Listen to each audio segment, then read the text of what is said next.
Good afternoon, everyone. It's just gone 1 o'clock, so welcome to the August Water Services Committee meeting. As is our custom, we will start with our opening karakia. Tuia ki te Māori o te whenua, tuia ki te mana o te tangata, tuia ki te pono, te aroha, kia piki, kia eke, ki te taumata, hui tae ki e. Couple of things I want to address just before we get into the agenda. Not an easy thing to deal with. There have been a number of losses and tragedies over the last short time, and I think it's appropriate that we acknowledge those who are no longer with us. And Brian, I welcome you online. I understand you're stuck in Whangarei as our external independent chair. I want to acknowledge passing of your dear wife, Andrea. And tragically, earlier this week, one of our Waters team, Julian Meyer, suffered a medical event and passed away quite suddenly and quite unexpectedly. If I could ask you all to please be upstanding, we'll have 1 minute's silence in recognition of those who have passed on.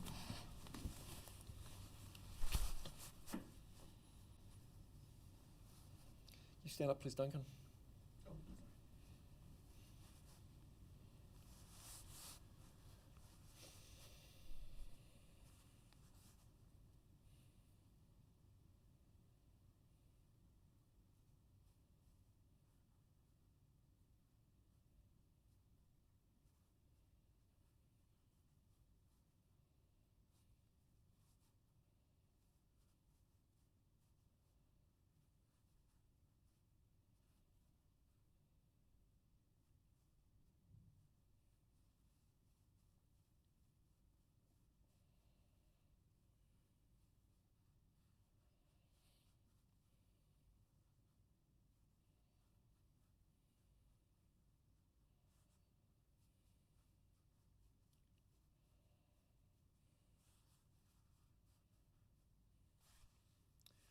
Thank you. Please be seated.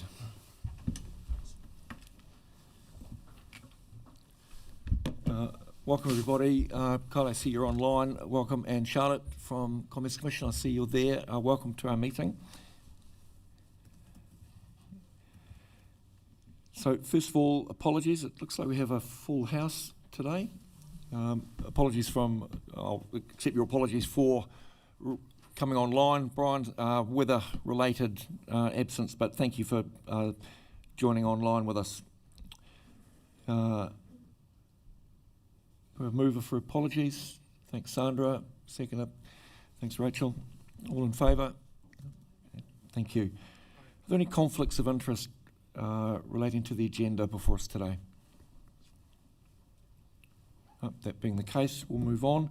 Confirmation of the minutes of the meeting held 11th of June 2026. So everyone had an opportunity to review those. Are there any comments or any questions from anybody?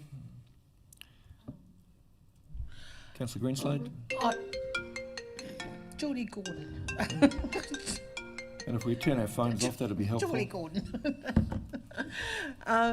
No, I just wanted to acknowledge the fact that Julian was actually at our last meeting and just say that he is noted there in the minutes and just acknowledge that he was with us, just that short time ago. That was the only thing I wanted to say, nothing else. You've already acknowledged it, but he was with us at that meeting.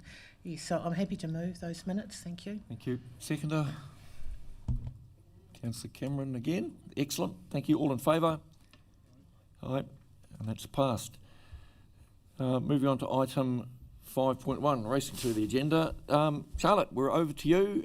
Presentation from the Commerce Commission. Welcome to our meeting. I was going to say, I should have written it down. The floor is yours. We had that in today this morning, but we'll leave it in English for now. So welcome, and we look forward to hearing from you.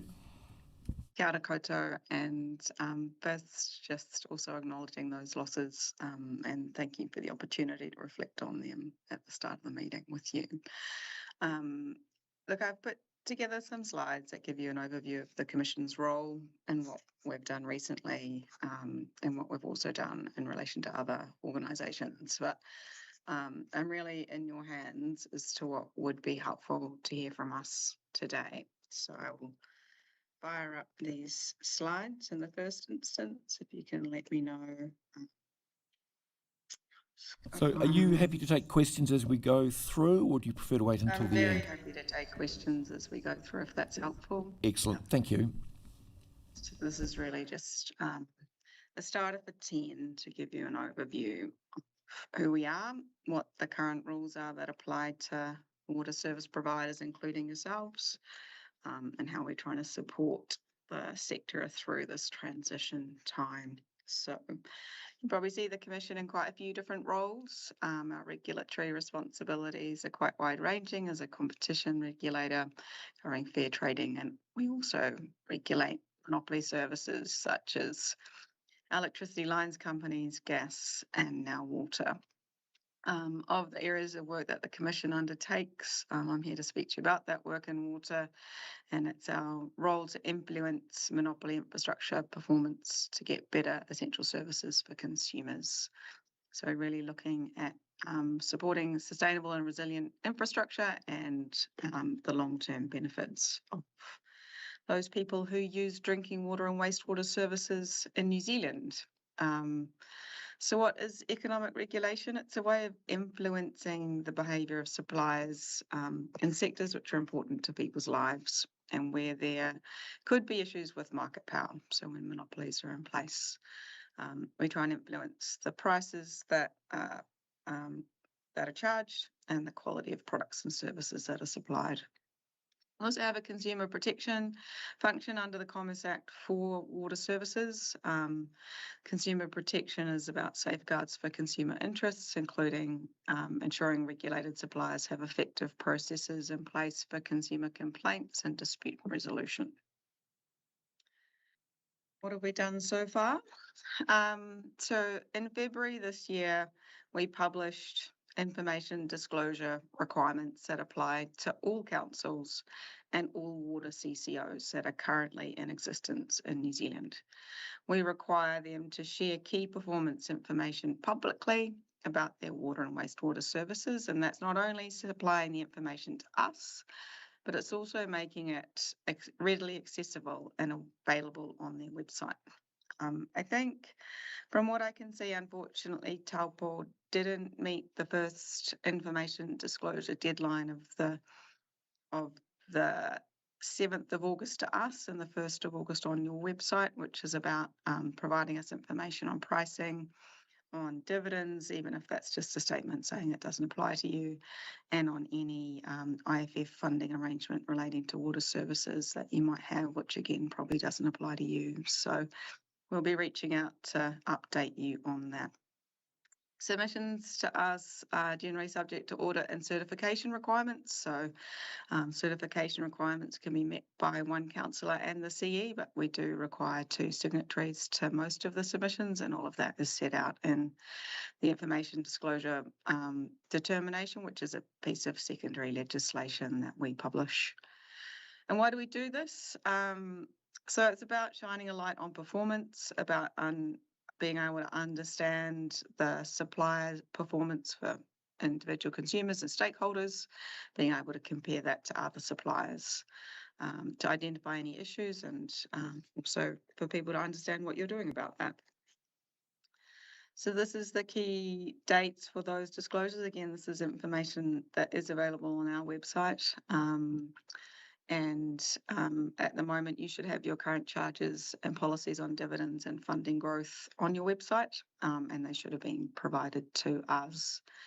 From next year, there are additional requirements. So actual information on the current year's financial spending is required against a set of rules, and that's required to be audited. So even if you are contemplating a move to a water CCO in the future, that is a requirement on you at the moment, as is the forecast information due on the 31st of July next year. So basic forecast financials, forecast CapEx, asset management plans, investment and delivery plans, and a strategic asset management plan. So a lot of that does align with the LTP requirements, and we've tried to align all of these requirements with the water service strategy requirements and timelines as well.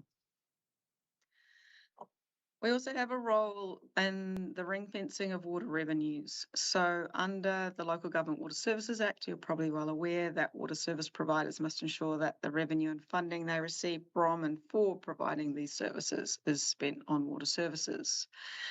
We have a role in monitoring and enforcing this for the services that we regulate, which are water and wastewater. The Local Government Water Services Act also applies to stormwater, not currently regulated by us. So our initial requirements that we published in February this year include a requirement for you to make a statement on the extent that the spending of revenue from and the funding for the regulated services is consistent with that principle. We also consulted earlier in the year on whether additional information is required for monitoring and enforcing that ring fencing principle. We will probably publish some draft information disclosure requirements on that later this year for consultation. What do we do with the information? So this is an example of the additional information that Wellington City Council was required to provide us with, and we have published decisions yesterday saying that Te Aki Wai will need to continue to provide this and other information. So where there are risks to performance, and we see that through our analysis of the information that you publish and we also obtain, we will consider whether to intervene further, and if so, how. So there's other regulatory activity in the world around, and I know that a lot of organisations are trying to understand how that applies to them. We're currently the Crown Monitor for water care under the Charter, which is a 3-year transitional economic regulatory regime that was put in place by the DIA. We're also setting the first price quality path for water care under Part 4 of the Commerce Act, and that applies from the middle of 2028. That's a pretty technical process that we go through to set the price quality pathway for that organisation. We can set the maximum amount of money that they can recover from consumers and the quality of service that they need to provide for that money. We can also set minimum amounts of revenue that they can recover if we think that helps consumers in the long term. And that particular part of legislation is only for our water services and is intended to help correct any long-term under expenditure on water services. So that price quality part does work hand in hand with our information disclosure requirements that also apply to water care. And so they'll be publishing the same information as you. We also announced yesterday additional regulation for Te Aki Wai. So we are applying requiring them to disclose more information or to publish more information, including things like an asset management maturity assessment, an asset management improvement plan, and independent expert verification of their proposed expenditure through their water services strategy. And that is really in response to the elevated level of risk in the areas of asset management delivery, financial sustainability and performance that we've identified for Te Aki Wai, partly through those disclosures from Wellington City Council. So we are here to try and help you as much as we can. We know that our rules can be complicated. Secondary legislation is something that does take some time to get used to as a set of rules. So our team is always available at wai@comcom. You can sign up for notifications from us, and that's a good way to keep across the consultation that we're doing. We also run webinars of our own and through Ward New Zealand. We've run drop-in sessions. We'll be at the Ward New Zealand and LGNZ conferences.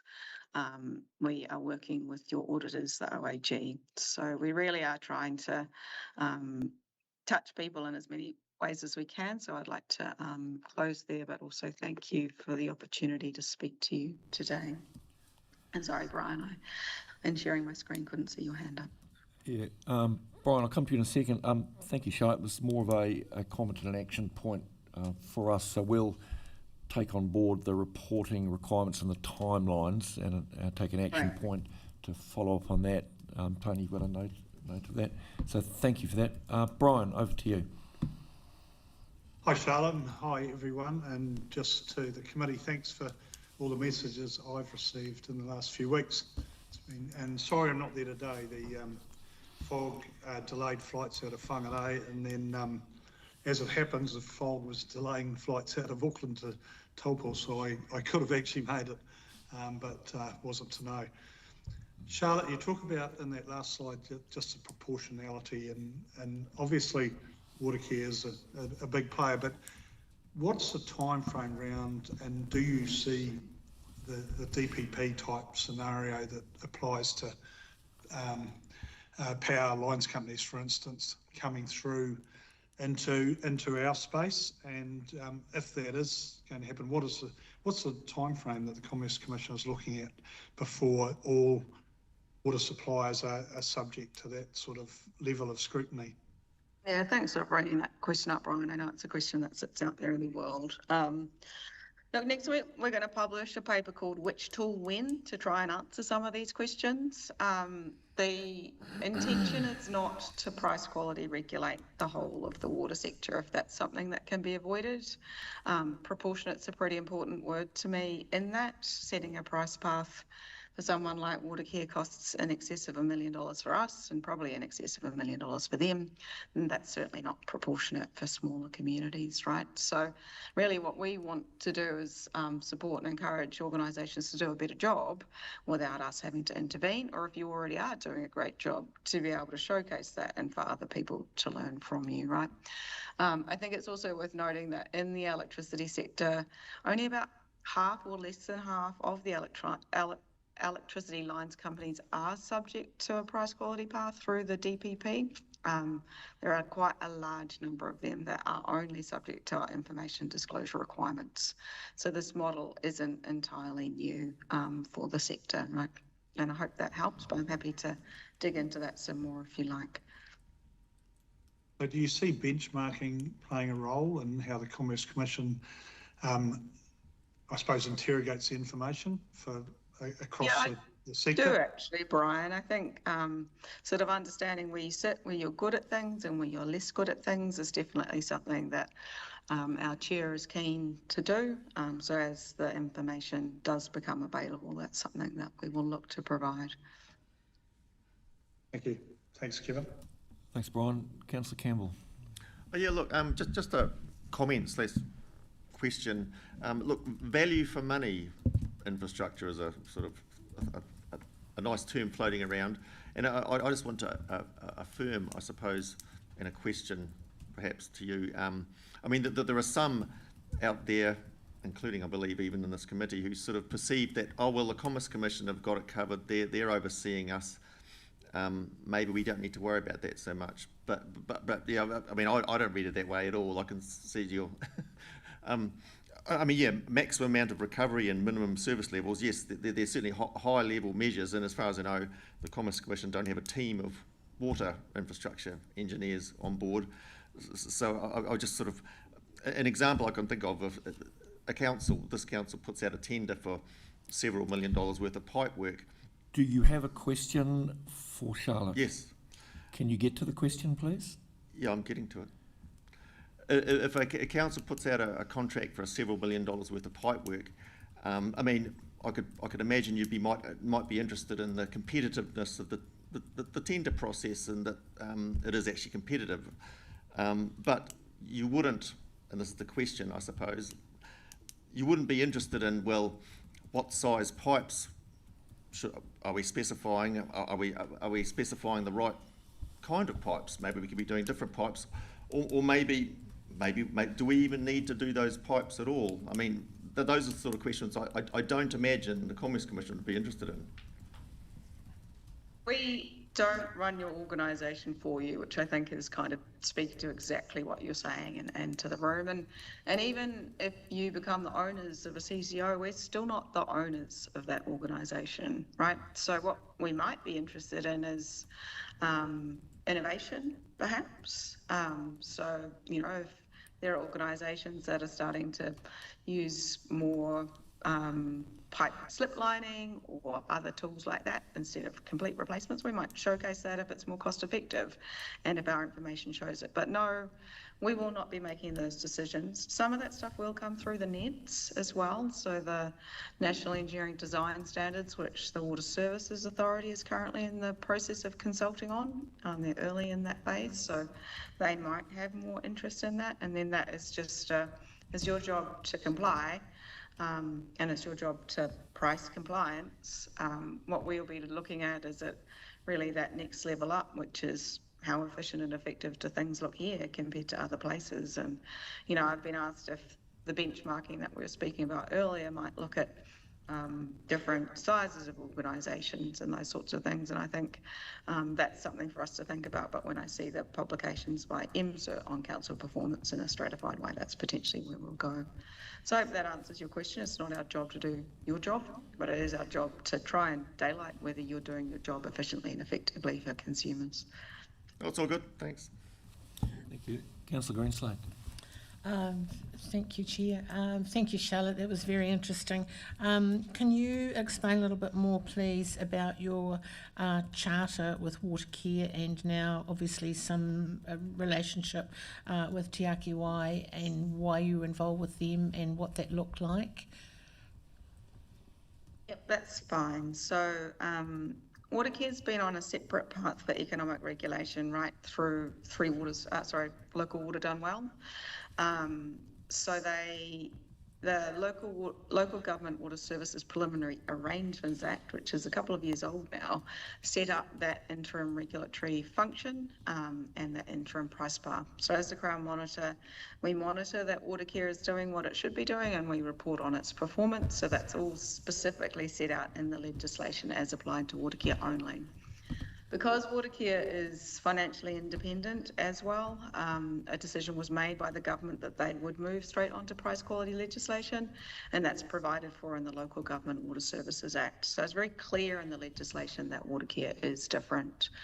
In relation to Te Ake Wai, there was, again, under the Local Government Water Services Preliminary Arrangements Act, something called Foundational Information Disclosure.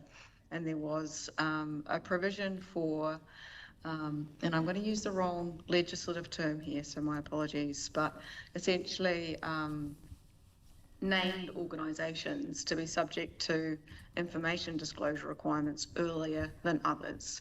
Now, Wellington Water was the only organisation that was subject to that, so they've been having to provide information publicly on different things actually to our enduring ID, and they've been doing that for some time. When we reviewed that information in February this year, we had some concerns, and those concerns were not new concerns, I guess, in relation to Wellington Water. They were concerns around their ability to deliver the services that consumers want at the prices that are efficient and effective for them. So we took another step after that finding to consider more information on Wellington Water and the emerging Te Ake Wai. So that was primarily through discussions with them about the information they'd provided and through a review of their water services delivery plan and their draft water services strategy that was published earlier this year. So again, my work, and this will come out in the Which Tool When paper, is really driven by risk. And in our view, Te Ake Wai has quite a different risk profile to a lot of other organisations. If you look at the draft water services strategy, for example, its FFO to debt ratio is negative for its first year. That's a pretty risky position to be in, right? And that's not something that I see at this point in time in any other organisations that I'm aware of. So we've got a lot of information to process from 67 different organisations, but those two, one is on a different legislative track and the other really stands out.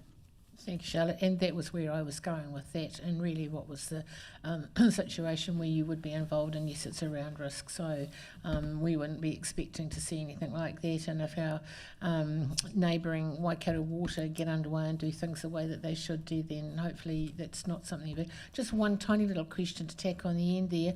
Would you see the water services across New Zealand come under utilities disputes? So at the moment, a number of organisations are electing to join UDL as they emerge. It's something I personally would really encourage. When individual consumers complain to us, there's nothing that we can do. Our consumer protection function is not about dealing with complaints. But when I look at the statistics published by UDL, I can see that they are able to resolve a lot of those questions and concerns at a first point of contact with them. And then they're also able to facilitate a lot of those things through or with the water service provider without taking that to another step. So I sort of see that as beneficial for consumers, and I see that as beneficial also for council staff who are dealing with these people, making that a more straightforward process for them and potentially removing some of the tension and conflict from those conversations. But like I said, that's a choice that water service providers are making. We're seeing more and more sign up. I know Napier has, I know Te Aki Wai has, I can't remember who the other announcements were, but yeah, it's great to see. Yes, thank you very much. I agree with you too. Thank you. That's all, G. Thanks, Andrew. Any other questions from the table? Thanks, Charlotte. Appreciate your time and your presentation to us. Is that presentation available for us to put in diligent? Absolutely. I'll get that email through to you, and apologies it wasn't provided in advance. Excuse me. No problem. Appreciate that, and thank you for making yourself available. Thank you for the constructive questions and dialogue. It's been very useful. Thank you. We have a recommendation that the Taupō Water Services Committee receives the information presented from the Commerce Commission. Can I have a mover for that? Thank you, Councillor Foreman. Seconded, Councillor Mananui. All in favour? All right. Thank you. Appreciate that. Enjoy the day all. Feel free to stay, or if you've got a busy day, you carry on. Appreciate it. I think you guys are going out to site, which sounds great. We are going for a walk in the rain shortly, yes. Oh, no. I'll enjoy it anyway. Have a wonderful afternoon. See you later. Thank you. Bye now. Moving on to item 5.2. We have a presentation on the Waters Communication Strategy. I see Laurelie is not moving up to the table.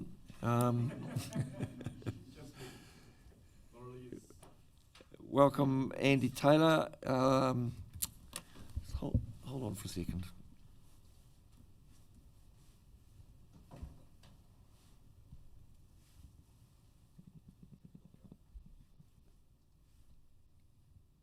No, that's fine. Thank you. Carry on.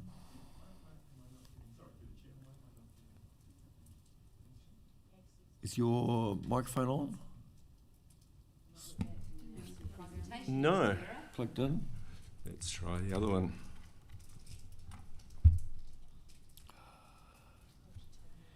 No.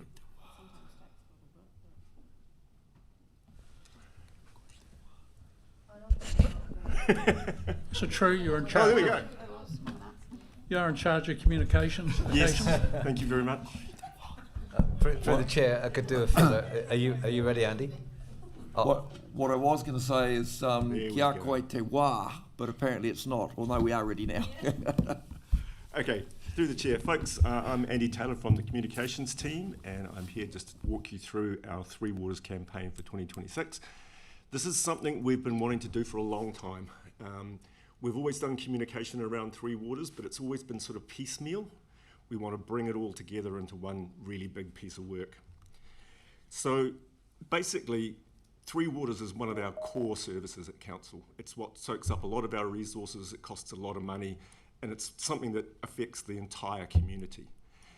But there's also sort of a perception in the community that, you know, you turn on your tap and water magically appears. You flush your toilet and things magically disappear. It rains all night, and when you wake up in the morning, there's not a foot of water on your lawn. So we take it for granted. So we want to start an educational program to let people know how this all works. We want to highlight the operational work that we do to let people know where we're spending their rates. But more importantly, we want to get the community to help us to achieve those things. So it's not just about showing the community what we're doing, it's about letting them know they can play a really important part. For example, if we can conserve more water, we can spend less on treatment. If we can stop wastewater breaks, we can stop spending a fortune on those sort of things. So there's going to be the educational phase. And as I said before, a lot of people take it for granted, and also a lot of people don't really know how it works. So we're going to be going out to schools, workplaces, across all our networks, social media, antenna, print, you name it. We're going to be working to let people know how these things work, because a lot of people just don't know. Classic example, we're going to be teaching people about all the different three waters, how they interlink. Classic example of this is when we get a wastewater blockage and we go and door knock to let people know the network you're on was full of wet wipes and fat. Please don't flush the wet wipes down the toilet. And people say, oh, but I don't put the fat down the toilet. I put the fat down the sink with hot water. And it's like, yeah, it's the same thing as the sewer. And a lot of people just don't know that. So if we can kind of get that message home, just let people know how this system works, what part you can play. And also explain a little bit about the process. You know, the reason we don't want wet wipes going down the toilet is because they block the pumps, they block the screens, etc., etc. And a lot of people say, oh yeah, but they're flushable, it says so on the packet. You know, lots of things are flushable, but they still won't go through a screen or a pump. And also stuff like gully traps. We get a lot of stormwater entering into the wastewater network. When you get really heavy rainfall, it can overload the system and we get a leak. So little things like that, a lot of people just wouldn't know to look at their gully trap and go, oh, I got a problem there. And it's an easy fix, it's a simple fix. So the education component is going to be, we're going to go to schools, we're going to be working with our iwi partners to sort of tell the stories of the lake, tell the story of what council does, and get the kids on board with what they can do to help us. That's the kids. We're also going to be doing stuff for the adults, obviously. We're going to have quite a few videos around this. We've got some kid reporters. You may have seen them on Facebook already, but we're also going to have some grown-up videos for the grown-ups. Councillor Maranui has already helped out with one of those. And then we're going to talk about operational.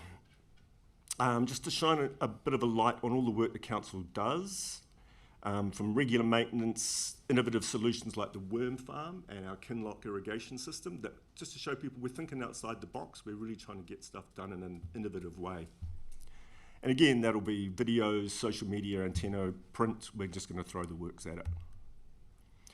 Now the topics, I'm not going to be talking in depth about all these topics, there's just too many, but stormwater intrusion, as I mentioned, stormwater getting into the wastewater, checking your gully traps, keeping your manholes clear. A lot of people build spa pools or you name it over their manholes, and we just need to get that message home.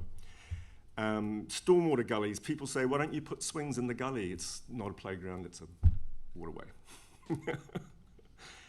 Trade waste, now this is one we've been wanting to hit for a while. It costs a lot of money to get rid of cooking fat, and people are putting it down into the drains, and it blocks up. So we're going to be talking to businesses directly, going around and saying, you're a business, you're a restaurant, you rely on tourists, let's not damage that great big thing out there that brings those tourists to us. Wastewater, wipes, block pipes. Now, I'll use that one as an example a little bit later, but we're also doing stormwater intrusion. Control gates, buffer tanks, you may have seen the work going on over there. That is because of that stormwater intrusion. When we get really big rain events, the stormwater overpowers the wastewater network and can lead to leaks. So we're putting in these big, huge tanks there so that we can regulate the flow a bit better. And Mainoki. Okay. Drinking water, SCADA upgrades, protecting the lake, hydrant flushing, water conservation's a big one. We use an enormous amount of water here. People think we've got an infinite source.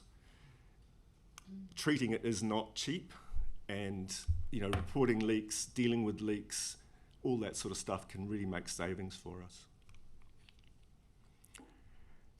So we're going to be throwing pretty much the whole book at this and using as many sort of channels as we can and leveraging PR opportunities, also leveraging relationships that we've got with like radio and print and people like that to say, come on, we want we want freebies, basically. It's in the interest of our whole district to support this campaign, so give us some love. Now, I'll just do one case study, one that we're kind of really quite proud of, and that's the Wipes Block Pipes campaign. One of the major causes of wastewater spills in our district is wet wipes, and people continue to flush them down the toilet. They coagulate with fat, they cause blockages, the sewage builds up behind it, comes out of the manhole, and can flow to the lake. So, you know, the days of when you just put out a media release or put something on the website and hope are long gone. So what we've been doing is taking a really innovative sort of approach. And one of the things we've managed to get over the line, we're the first in the country, is to be able to put messaging at point of sale. So we approached the supermarkets and said, look, we're not saying don't buy this product, we're just saying don't flush it. We got directed to the head offices of the supermarkets, and the head offices said, hell no, no way, you're not doing that. So we went back to the store managers in Turangi and here in Taupō, and they said, yeah, we'll do it. And we were kind of surprised. We said, you know, your head office doesn't want you to do it. And two of them said, they're not the boss of me. And I was like, I'm pretty sure they are the boss of you. But anyway, so we're doing that. That goes into all the supermarkets, but also the smaller dairies and things like that. It hangs on the shelf above the product just to let you know, don't flush it. We've got that one that goes into the supermarkets. That one goes into the schools because the kids love fatbergs. And then for ones like public toilets, things like that, we're going for the shock approach.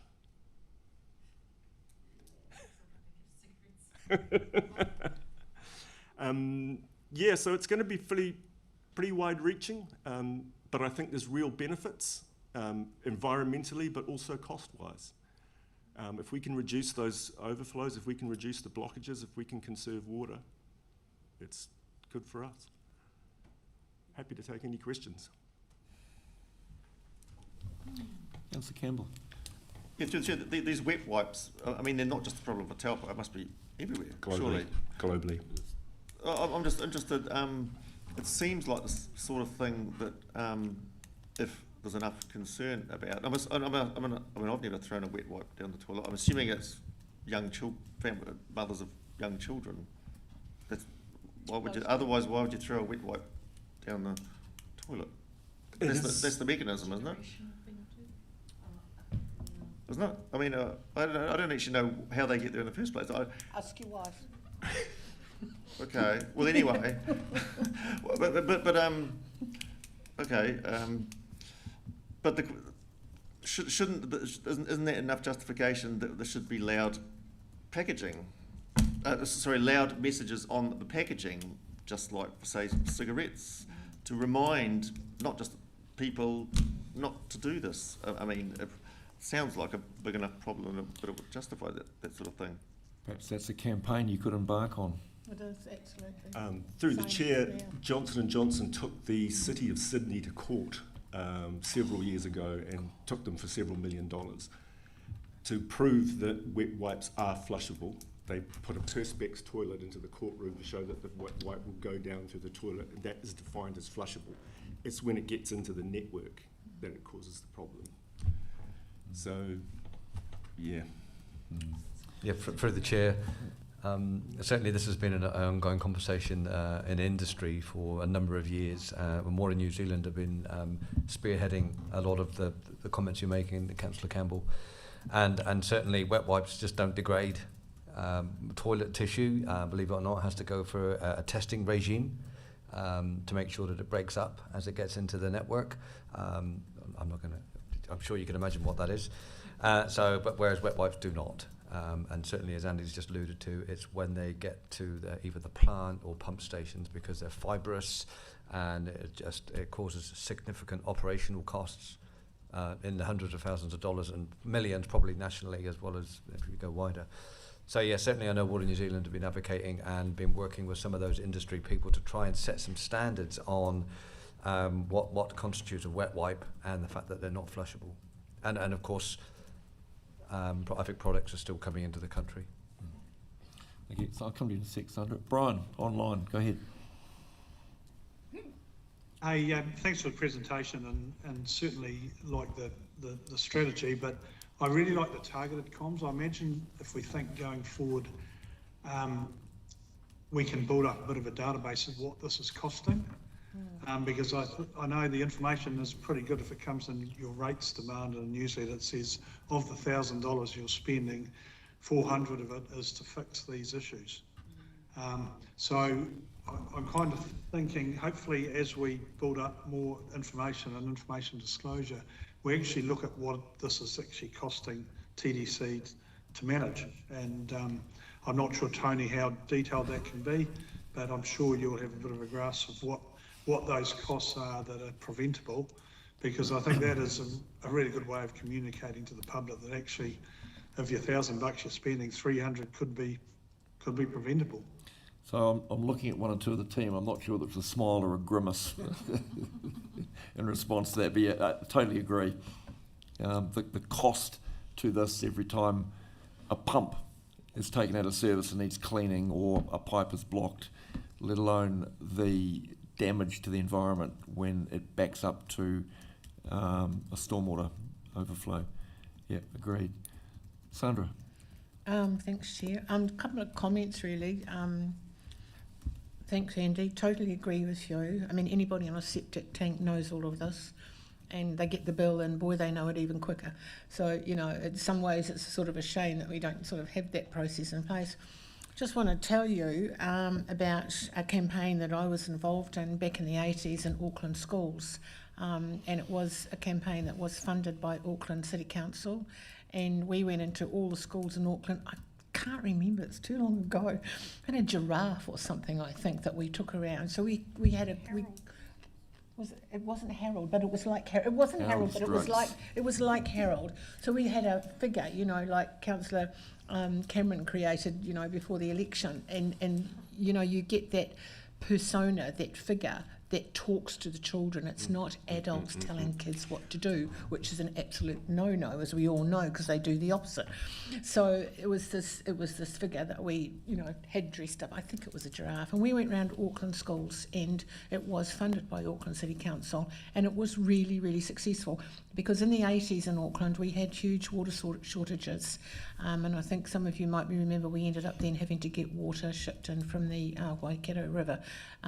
So it was really, really successful, and I do believe always that starting with the schools is the place to start. We started with the schools on the ban the cigarettes or not the smoking campaign. That's where it starts. And I also was smoking in the 80s, and my children regularly used to take my cigarettes out of my packet and break them in half or dip them in water or do things like that, because they'd been told by teachers at school that people shouldn't smoke. So I'm really supportive of anything that you would do in schools. I think that's really, really where we get stuck in and get that idea into kids' heads, and they can tell their parents what to do. Absolutely. Through the chair, we're working with Tūwharetoa and our engagement team. We've had really great response from schools. I thought it would be a bit of a hard sell, but Liz France and Waipahi here, they've all said, yep, bring it on. One of the things we're working on with school resource packs so that they can have it there, but also going and visiting them and talking to them. One of the things we've been looking at is Jeffrey Addison, who does the tours of the Aotea. He got a line from Delaney Brown, who carved the Po, about how he depicted Horamatangi as a taniwha, which is scary. But don't be scared of Horamatangi, because if you look after the lake, he will look after you. And I think that's the message for kids is, you know, yeah. Do we have schools going around our wastewater plants? Do we do tours? We've talked about it. Yeah, might be part of the campaign. It could be, yeah. So they know what actually happens. I mean, I had no idea that wipes, Tony will tell you this, I had no idea. When it said flushable, I thought that's what it meant. I had absolutely no idea. I missed that memo. I didn't know that, so, you know. Thank you for the confession. Any other questions for Andy? Thanks, Andy, for the presentation. We have a recommendation before us that we receive the information presented on the communication strategy. Have a mover. Thank you, Councillor Cameron. Second to Councillor Foreman. All in favour. And passed. Thank you. Moving on to item 5.3. Sarah and Joe. Thank you.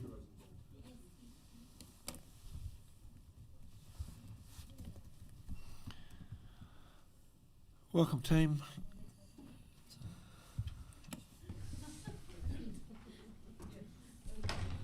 Kia ora koutou. Kia koe te wā. The floor is yours.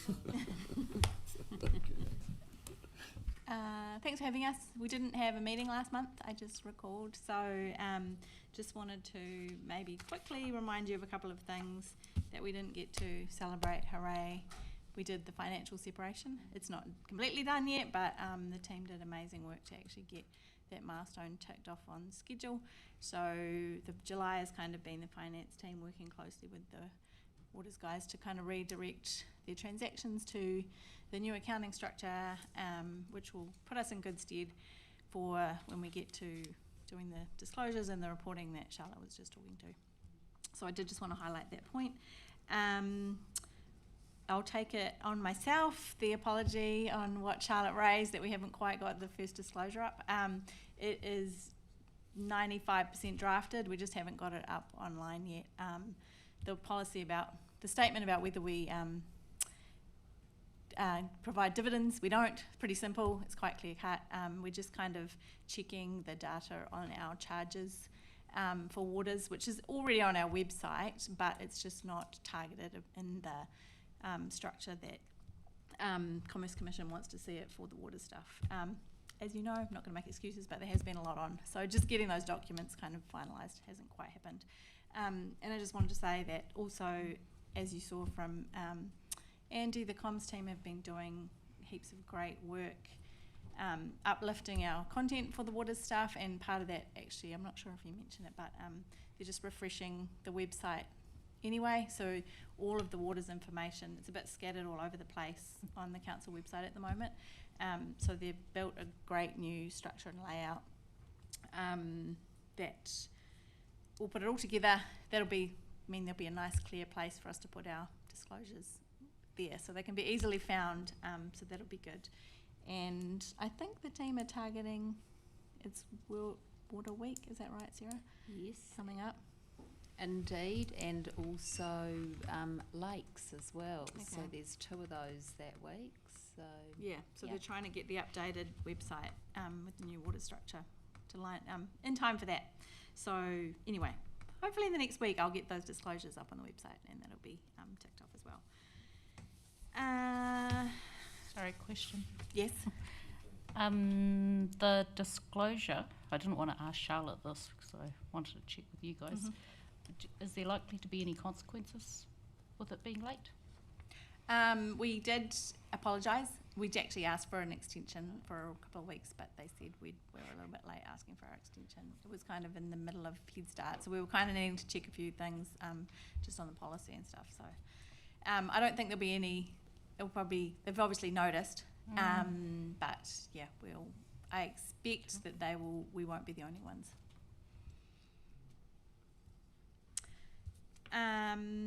Just going back to the last month's performance report just briefly, because in that one you probably don't have it in front of you, but I just shared kind of the timeline for the next few months as far as developing of the water services strategy. So just kind of thought I'd highlight it here. The team is deep in planning mode at the moment, looking at their operational budgets and projects that they're going to need to put forward for the water services strategy. We are planning to bring that work to you in the first instance. I think it's the 8th of October. It's kind of a bit of a full day, so if you could keep that one in the calendar, because that will be the day where we start looking at the capital program in some depth. There'll be opportunity to kind of talk with the team here and understand what work program is being put forward. Early days. So do you have any questions for me? Anything, Sarah, you want to say? Thank you. Councillor Greenslade Yes, and Councillor Cameron. I had a couple of questions. I see that your financials are all finished and you've put everything all over into your own basket yet. Can I just ask some questions about that? Like, the staff and everybody and all the rest of it, those people who are working in the water services, that only working in the water services, not working for anything else in council? Any other organisation? Well, yes, I'm thinking about Jeanette and people like that. Yes. So how does that actually work? Do they apportion out the time that they spend, and that's apportioned over to the water services? How does that work? Jeanette's Thank you, put her hand Tony. up, she's gonna Through the answer. chair. Go ahead, Jeanette. So I have 2.5 staff that are pretty much water focused, which is the finance business partner, an assistant accountant, and a rates person, who's about 50% on water billing. So they pretty much are doing, when they're doing that stuff, they're doing water stuff. The people that were involved in setting up the financial separation was a team of people from the finance team, and that most of that work was done last financial year as part of we did it. In terms of charging the water services entity, it's not just the finance team that support waters, it's the people in capability, policy, IT, all those service customer support, they all support the water services entity. So we have to come up with an overhead model where we charge them that can be explain to ComCom that it's an appropriate method of charging. And there might be some instances where we also agree a certain rate of charge for things outside of that, if we have to support from another department that doesn't normally support water services. Does that answer your question, Councillor? Stop turning it off. Thank you. Yes, it does answer the question, because obviously just thinking about Andy with his campaign that he's got going. I mean, that's a big campaign and that's a lot of cost, and so that will get a portion to the water services. Okay, that was the first question. The second question was, you heard me ask Charlotte about UDL. Are you considering joining UDL? Probably best if I jump in on that one through the chair. Look, I've had conversations with UDL in the past. A couple of opportunities have come up, so I was really interested to see their involvement in, like, water care, for example, and I know they do get involved with some of those ongoing disputes. So it's not something that we've had to jump into. We've been working internally when we've had, say, water bills challenged by users. So we've just managed that internally. Now, down the track, depending on if the volume of disputes increases, we haven't made any decisions, we haven't had any conversations about it, but certainly I'm aware of their skill set. And I mean, I think, if we think about it, if we have thousands and thousands of water meters out there, then we might need some support, but at this moment in time we're just handling it in-house, working alongside. Is there a cost to joining them, Tony? There's always a cost, Councillor. There's always a cost, yeah. Yeah. Okay, yeah. I declare a conflict because I was on their advisory board for 6 years and involved in a lot of the stuff. And in terms of mediation and conflict resolution, I mean, they're second to none. So, if we're going to be standalone in our water services, certainly would recommend you looking at it in the future. Right, thank you. Councillor Campbell and then Councillor Cameron. Oh, you just SCADA, sorry.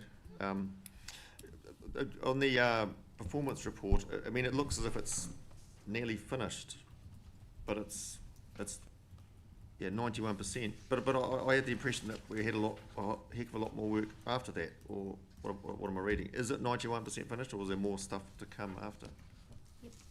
Through the chair, that was is in relation to the specific project which was approved at the time. So I think that project's been in train for about 3 odd years, and we certainly have been reviewing the future needs of our SCADA program. So when we meet in October and go through the water services strategy and what we're putting forward, part of that will be the SCADA program with the proposed CapEx and OpEx to support that. And there certainly is a lot of work that we need to do for SCADA.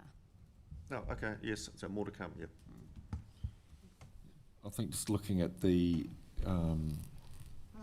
major projects report, that your question is around that specific list of projects, not the full gamut of the SCADA update that the council needs to do. Does that answer your question adequately? Cool, thank you.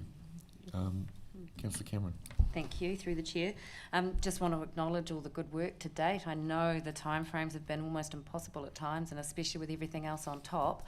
I'm just given we had a presentation from ComCom today and understanding the weight of the reporting to ComCom, do we have that covered? Have we had to create a couple of any positions or anything like that? Have we sort of ascertained how that's going to look?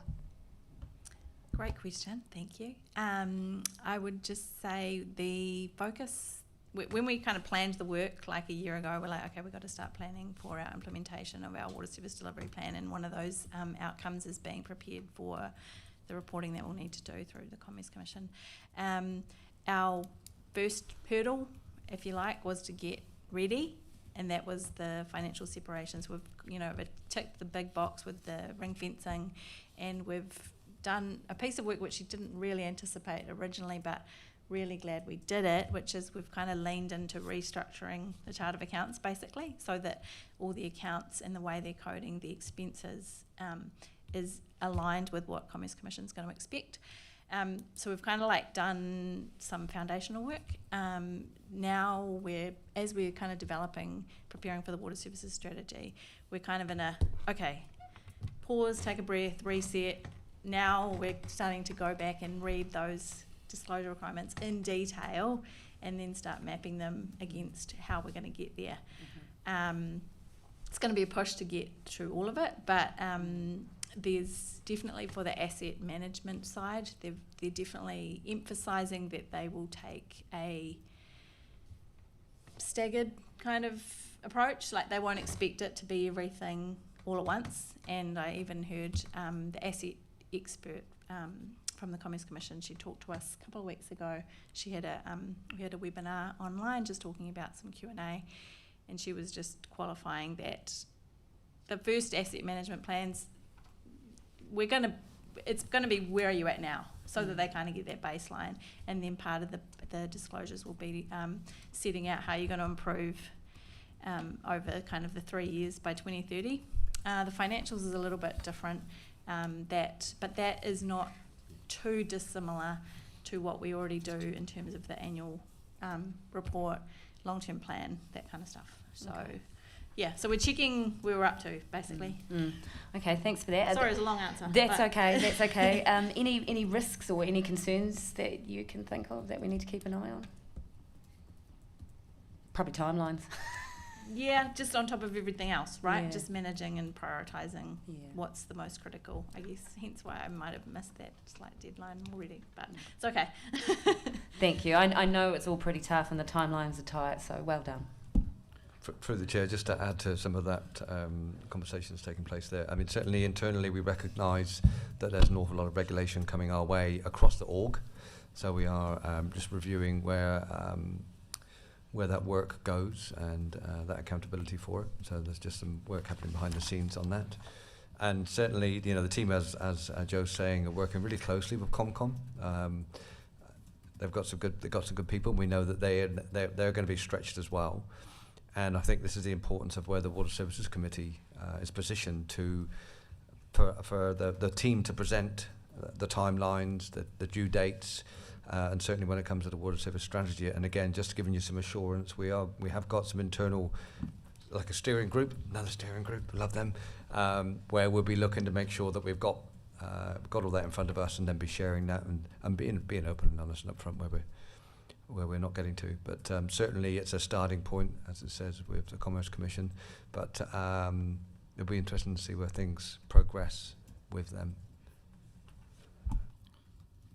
Councillor Greenslade. Thank you. Just two quick questions. Is Motuopa finished yet and ready, commissioned and underway? Yep, so Motuapa is being commissioned at the moment, so it is supplying compliant water, but it is the commissioning process takes place over an extended period of time, so currently still in commissioning.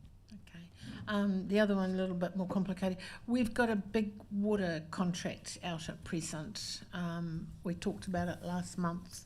And we had 4 people, 4 companies, 4 organisations. I'm still concerned about that because I don't like the length of time that it's got in. Plus. And we already have one company who we're okay with, and they've also put in for the tender as well too. I'm just wanting to feel more comfortable going forward that we've got a company who's doing the job. We're not going to start changing around and bringing in new people on board when we've got so much happening and we've got so much flux going on at present. You know what I'm saying, Tony?